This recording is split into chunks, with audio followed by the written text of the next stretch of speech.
अस्सलाम वालेकुम वरहमतुल्लाहि वबरकातुहू। मुअज़्ज़िज़ हाज़रीन इकराम, बुज़ुर्गान कौम और मिल्लत, मेरी इज़्ज़तदार माँ और बहनों, गयूर नौजवान साथियों,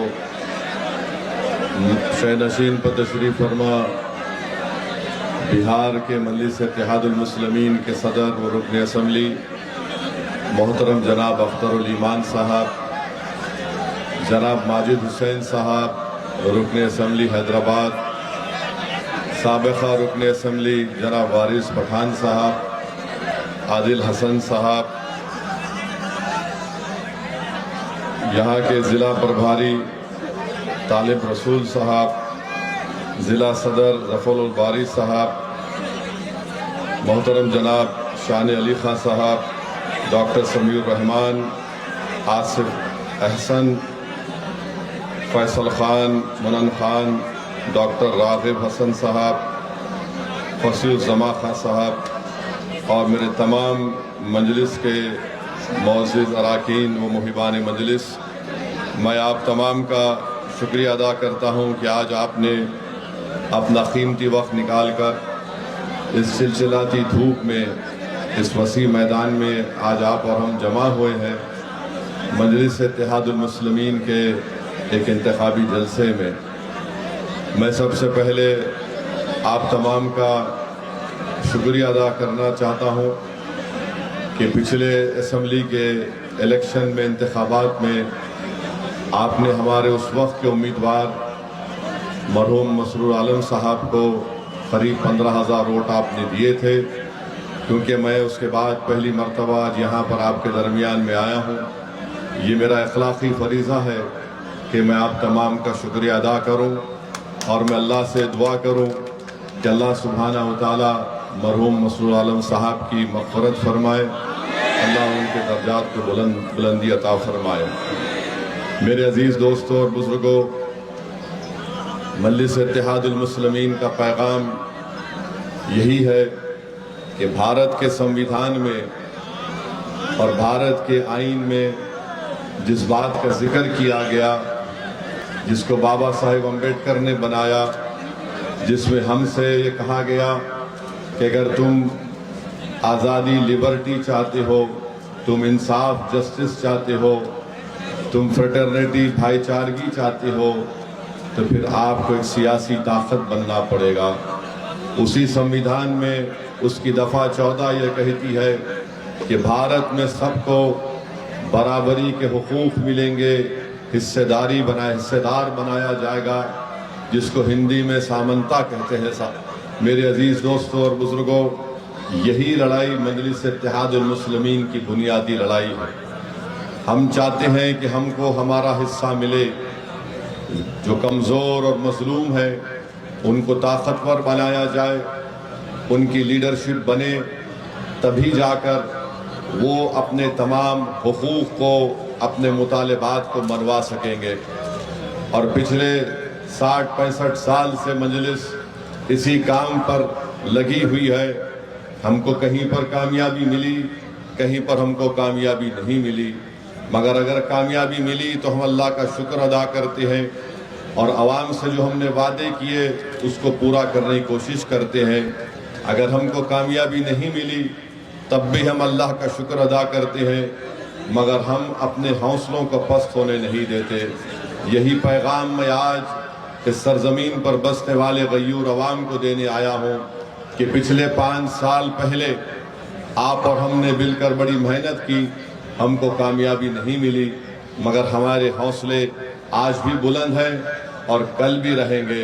मुझे यकीन है कि इंशाअल्लाह ताला आने वाले विधानसभा के चुनाव में आप अपना एक वोट मजलिस के पतंग छाप के निशान पर बटन दबाकर अपने सियासी शऊर का सबूत देंगे।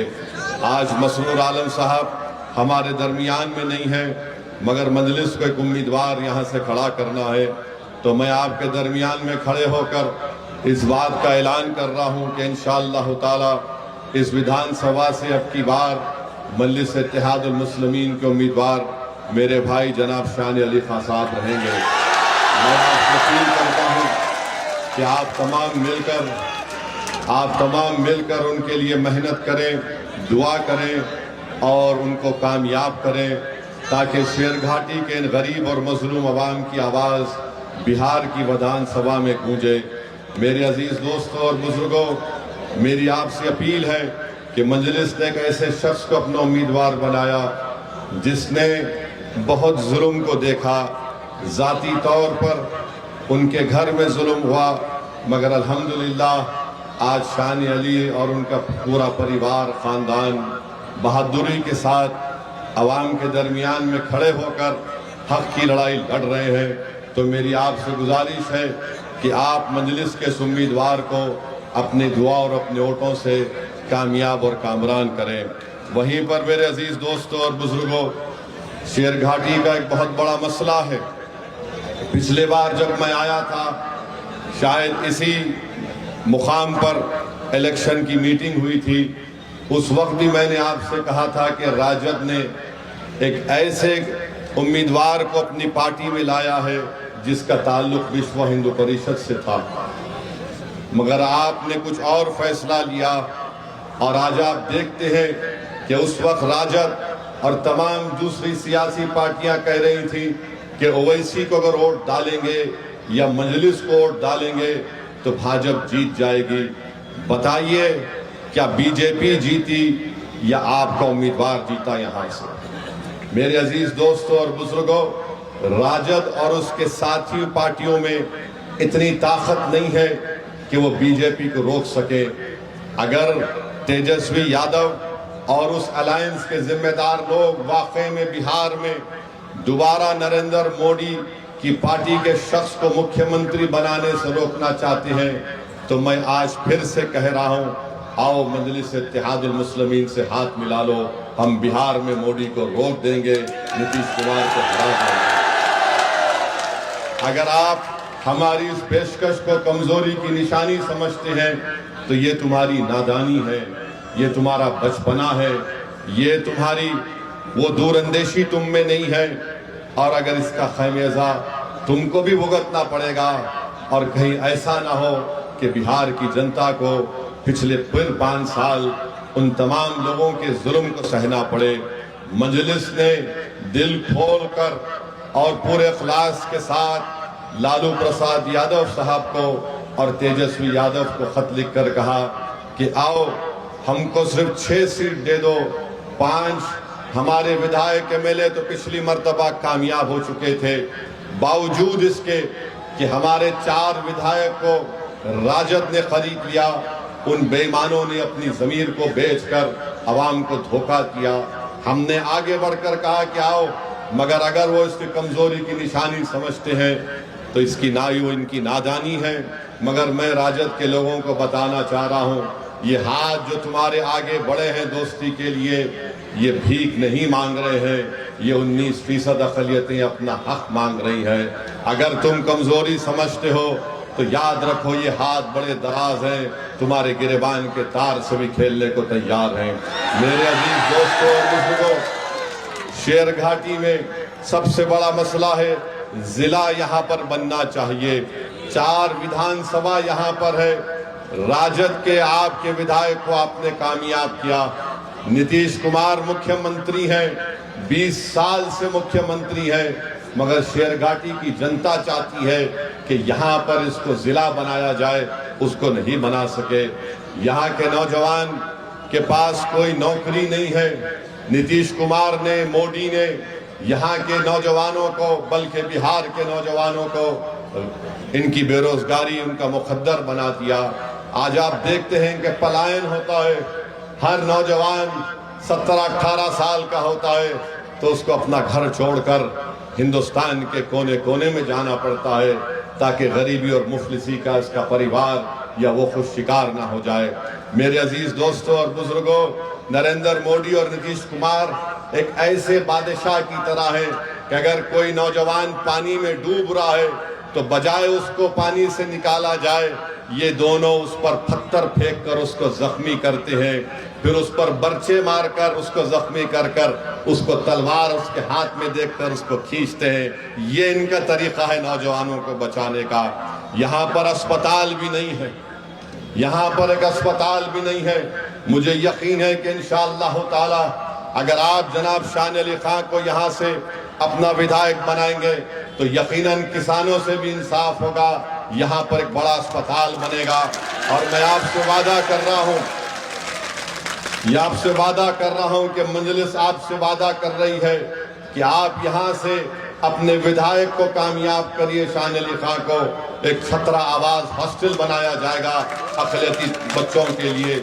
मेरे अजीज दोस्तों और बुजुर्गों, मैं जानता हूँ यहाँ पर माफिया भी है, और एक माफिया है लाल पानी का, शराब का एक माफिया है, बालू माफिया है, और एक सियासी माफिया है। ये सियासी माफिया सबसे ज्यादा मुज़ीर है।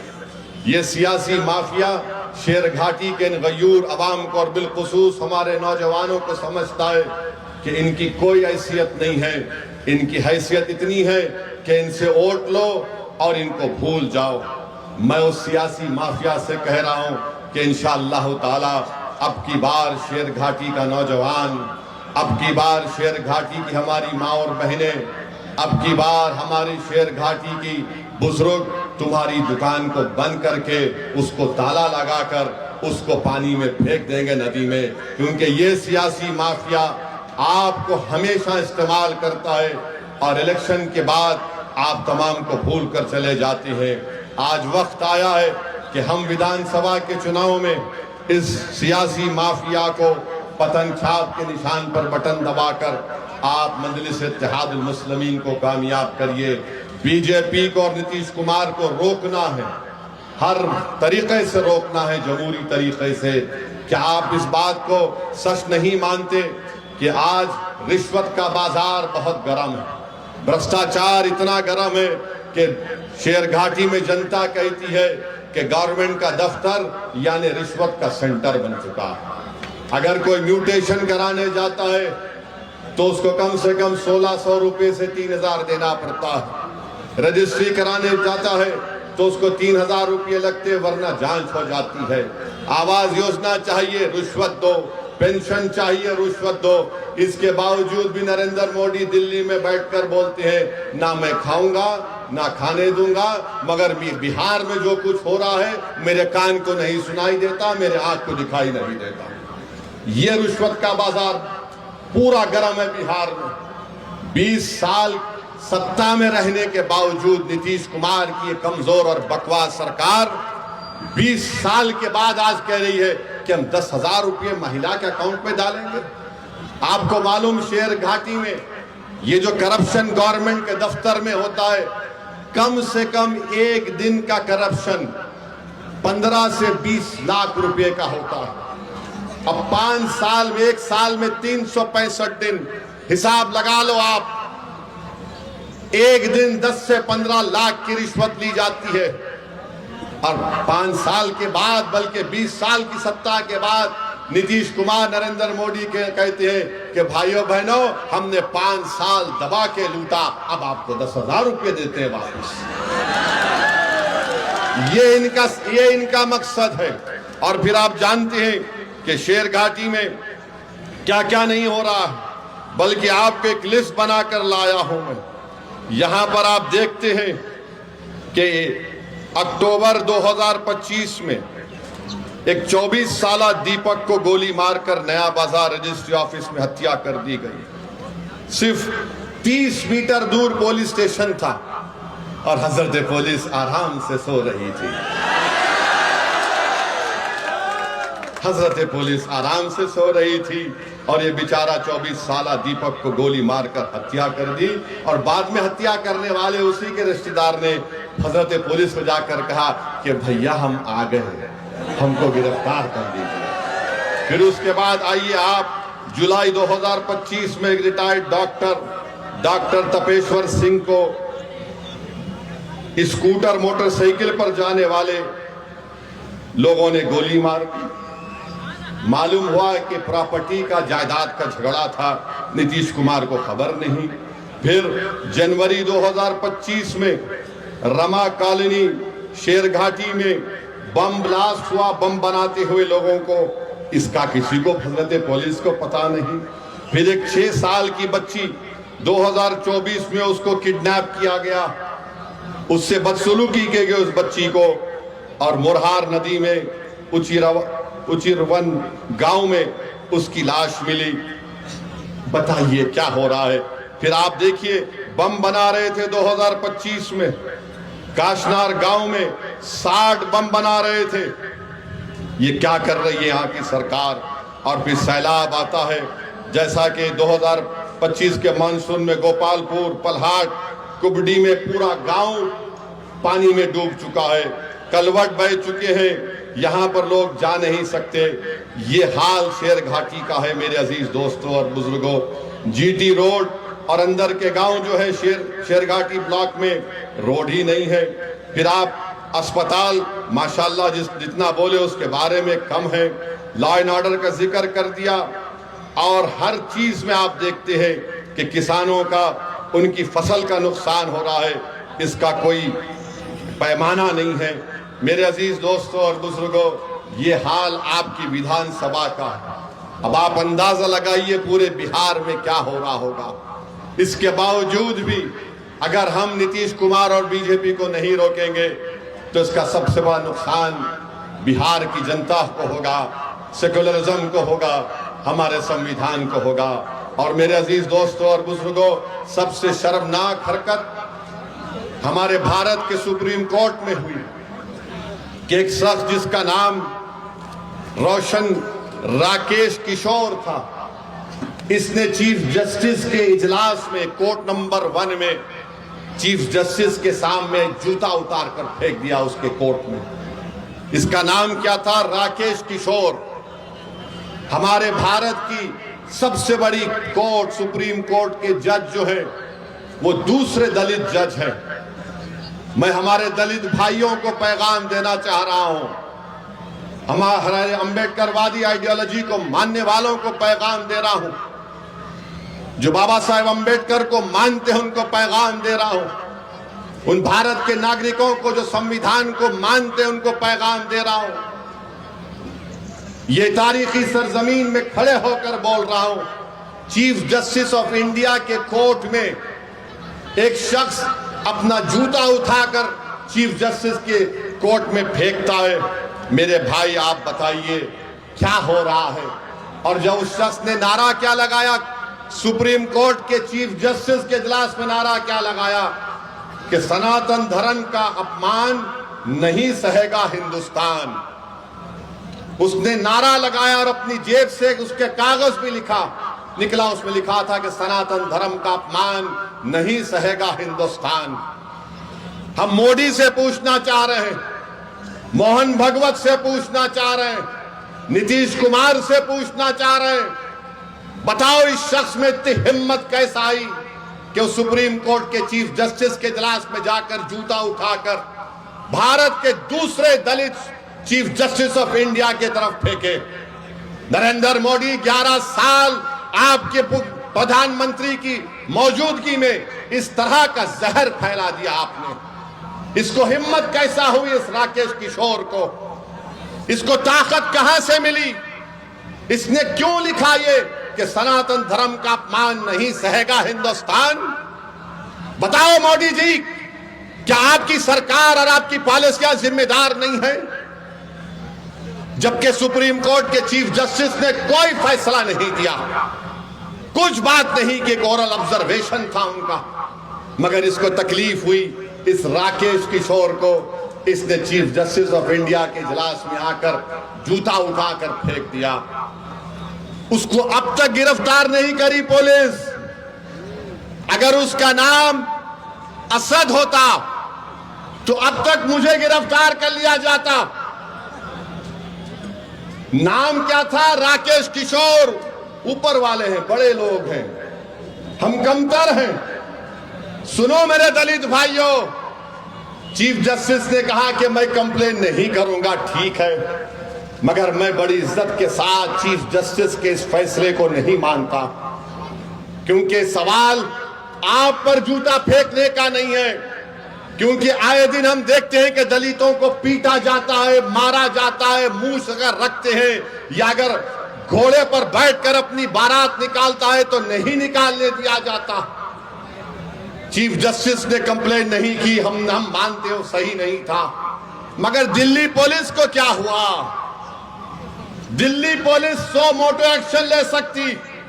और मैं आपको बता रहा हूं, देश को बता रहा हूं, जब हमारी संसद पार्लियामेंट में 2 नौजवान कूद गए संसद में, याद है? कूदे थे। कूदने के बाद एक धुआं उन्होंने छोड़ा, उन पर अनलॉफुल एक्टिविटीज प्रिवेंशन एक्ट लगाया गया। भारत के प्रधानमंत्री, दिल्ली की पुलिस आपके मातहत आती है और आप खाली एक बयान दे दिए, ये बहुत गलत हुआ। अरे आपको तो ये करना चाहिए था कि आप उस शख्स पर जिसका नाम राकेश किशोर है उस पर यूएपीए लगाते। यूएपीए लगाते, पुलिस खुद से कंप्लेन कर सकती है। अगर उसका नाम राकेश किशोर नहीं होता, उसका नाम असद होता, क्या करते पुलिस? बीजेपी वाले उसको बोलते उठाओ, कनेक्शन वहां से है, पड़ोसी मुल्क से आया, आईएसआई, आईसिस, क्या क्या खोलते थे। और ये शख्स कह रहा है कि सनातन धर्म का अपमान नहीं सहेगा हिंदुस्तान। मोदी जी, फर्क उसमें और दूसरों में यह है कि जिस जगह पर मस्जिद को शहीद कर दिया गया था, कोर्ट का फैसला आया कि किसी ने नहीं तोड़ा। सुप्रीम कोर्ट का फैसला आया कि मस्जिद तुम्हारी नहीं है। सुप्रीम कोर्ट का फैसला ट्रिपल तलाक के बारे में आया। सुप्रीम कोर्ट का फैसला कई चीजों पर आया। हालिया यही सुप्रीम कोर्ट ने इंटरिम ऑर्डर दिया वक्फ कानून के ऊपर, जिससे हमको नुकसान होगा, मस्जिदों को नुकसान होगा।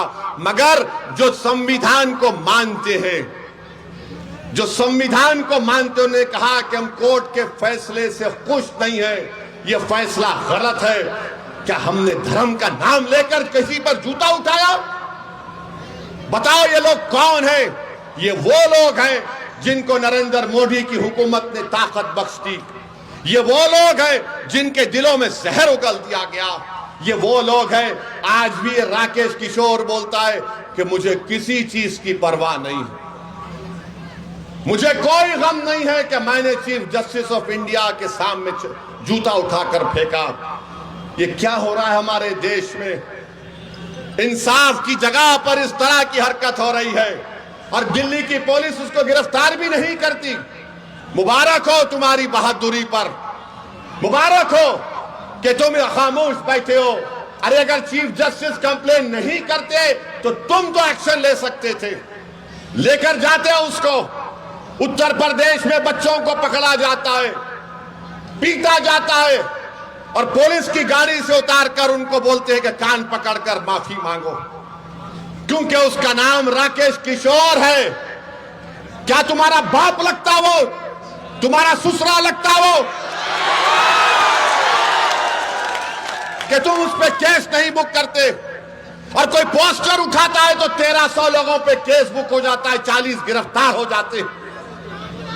सुप्रीम कोर्ट के चीफ जस्टिस के कोर्ट में जूता फेंकता है और ये लोग कोई केस रजिस्टर नहीं करते, पकड़ना तो दूर की बात। ये इंसाफ है, ये हमारे मुल्क का माहौल है, जिस देश के लिए हमने और आपने क्या क्या हमारे बुजुर्गों ने कुर्बानियां दी। दलितों को रुसवा करने की कोशिशें की जाती है। हम दलित भाइयों से कह रहे हैं कि पहचानो इन लोगों को।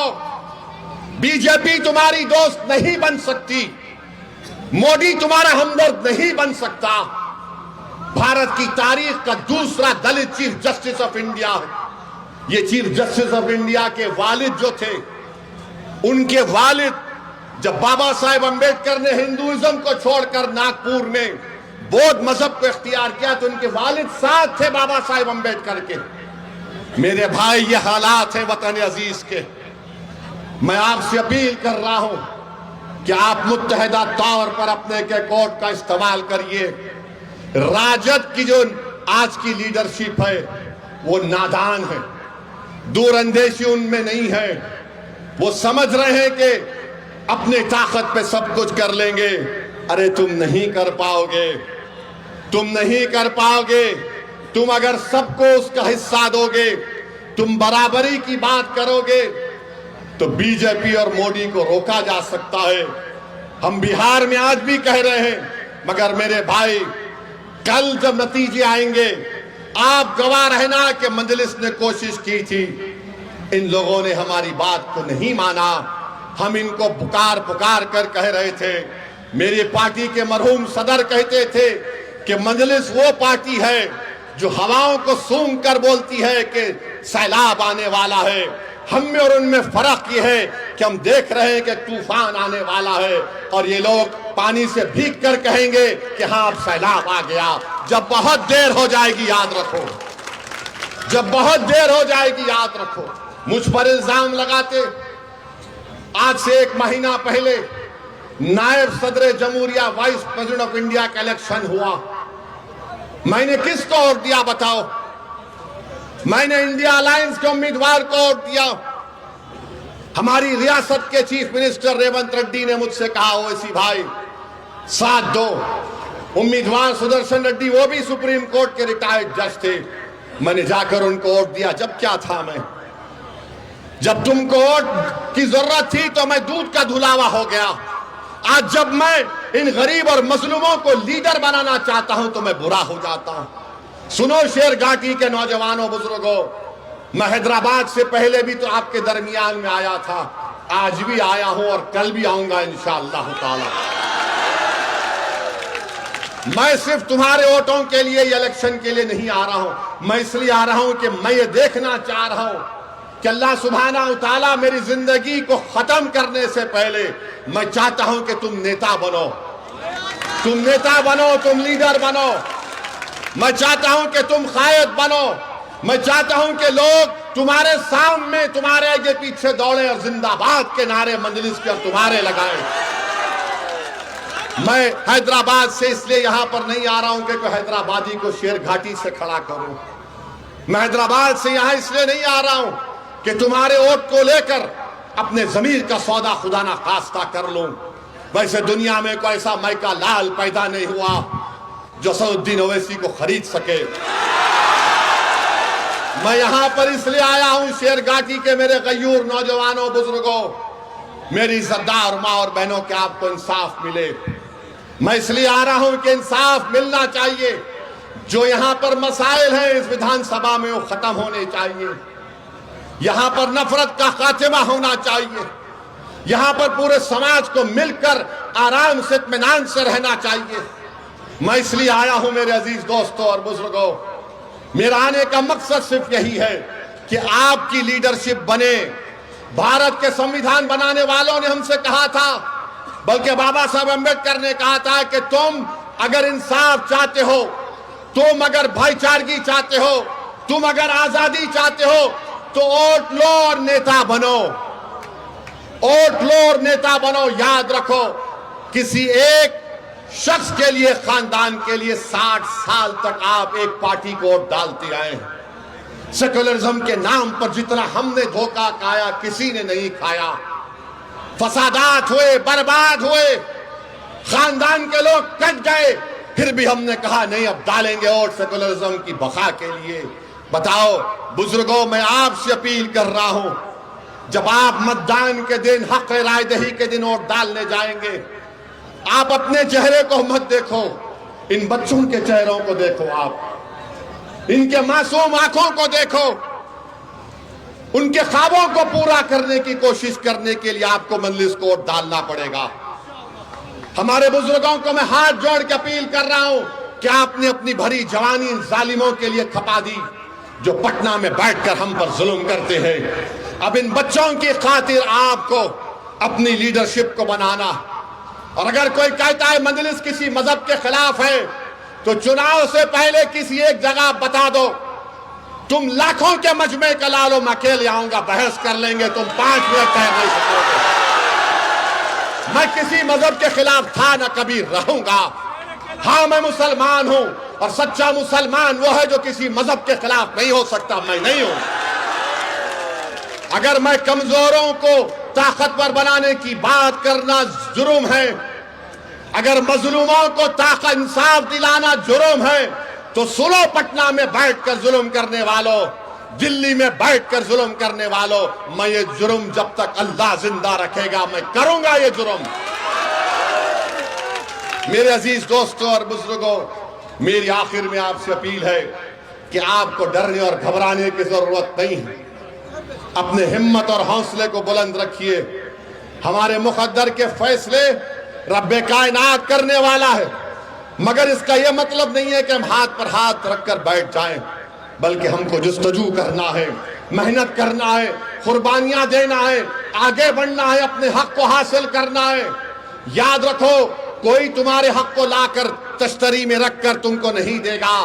तुमको इतने ताकतवर बनना है और तुम बनोगे इंशाअल्लाह ताला कि तुम अपने ताकत की कुव्वत पर अपने हक को छीन कर लाओगे पटना से इंशाअल्लाह। यह आपको करना है, याद रखो। बहुत मीठी मीठी बातें हो गई हैं, बहुत से मीठी मीठी बातें हो चुकी है। कोई टुट्टा शायर आता है, कोई कलाम पढ़ता है, वाह वाह वाह वाह हो गया। मेरे भाई, ये दुनिया है, दुनिया जन्नत नहीं है, दारुल अमल की जगह है। ये दारुल अमल की जगह है, यहां पर मेहनत करना पड़ेगा। और अगर हौसला हासिल करना है, अगर किसी के दिल में ये बात पैदा हो रही है कि कैसा ये क्या शख्स क्या बात कर रहा है, कैसे हमको कामयाबी मिलेगी, तो गाजा की तरफ नजर उठाकर देख लो। गाजा की तरफ नजर उठाकर देख लो। 65,000 मर गए, मगर बच्चा भी बोलता है कि हम मरने तैयार हैं, मगर झुकने तैयार नहीं है। तो अपने हिम्मतों को बुलंद रखिए, अपने हौसलों को बुलंद रखिए और मुत्तहिद रहिए। 16,000 मिले, 16,000 15,000 आपने वोट डलवाए। अगर आप और एक 40,000 डलवा देंगे तो आपका विधायक होगा शेर घाटी से इंशाअल्लाह ताला। आप पूरी मेहनत करेंगे, आप कोशिश करेंगे, डरेंगे तो नहीं ना, किसी से भी नहीं डरना है मेरे भाई।